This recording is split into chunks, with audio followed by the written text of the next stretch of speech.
Imagine a tale of survival against all odds, where a shipwreck on a desolate island morphs into a symphony of human resilience and quirky humor. Welcome to the latest masterpiece from the Mountain Goats, where storyteller extraordinaire John Darnielle turns a nightmare into an unexpectedly uplifting journey. But here's where it gets intriguing. This isn't just any album. It's a concept-driven epic that challenges our perceptions of disaster. Think of it like a novel told through songs. He's previously explored wrestling in Beat the Champ, action-packed Hollywood blockbusters in Bleed Out, and the rebellious spirit of alternative music from his youth in Goths.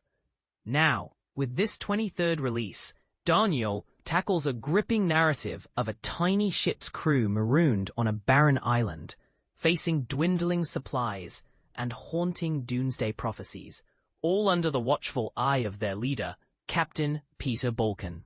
The instrumentation is a rich tapestry, incorporating piano for emotive melodies, woodwind and strings for sweeping orchestrations, brass for bold statements, and even harp for ethereal touches. It's like a musical toolbox pulled from diverse genres.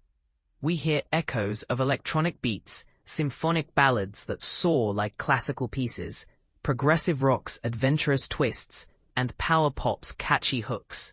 The result?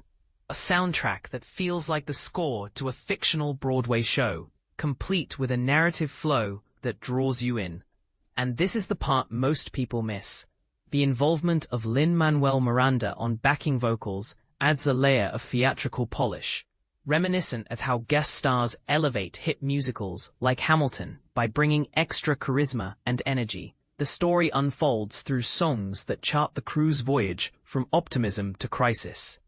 They embark cheerfully in fishing boat, celebrating freedom with lines like "free as the churn of the riptide," evoking the thrill of new adventures, much like setting sail on a vacation that promises sun-soaked horizons. But troubles soon surface in Cold at Night, where sickness creeps in by the third day, highlighting how even the best-laid plans can unravel. Think of it as that moment in a road trip when the car breaks down, testing everyone's patience. Darnielle's defiance shines in Dawn of Revelation, a pounding anthem declaring, "No one here is gonna die alone," a rallying cry of solidarity that could inspire real-life support groups or team-building exercises. Finally, Broken to Begin With serves as their poignant epitaph, reflecting on fragility in a way that resonates with anyone who's felt vulnerable. Yet, here's the controversial twist. Despite the Shipwreck premise that screams doom and gloom, this album isn't a bleak downer. It's luxuriously produced, brimming with gallows humor, that dark, witty kind of laughter in the face of adversity, like cracking jokes during a storm to lighten the mood. Delving deeper, as Darnielle often does in his finest work, uncovers profound layers about humanity's core, the power of togetherness, the fleeting joys of existence, and why embracing life, even in hardship, feels so vital. For example, it's not just about survival, it's a subtle nod to how communities bond through shared struggles, much like historical tales of explorers or modern-day disaster survivors who find strength in unity.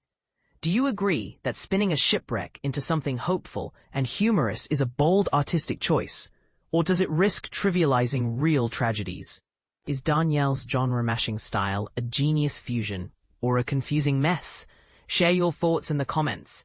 Do you see this album as a beacon of optimism or a controversial take on human nature? I'd love to hear your take and spark a lively discussion.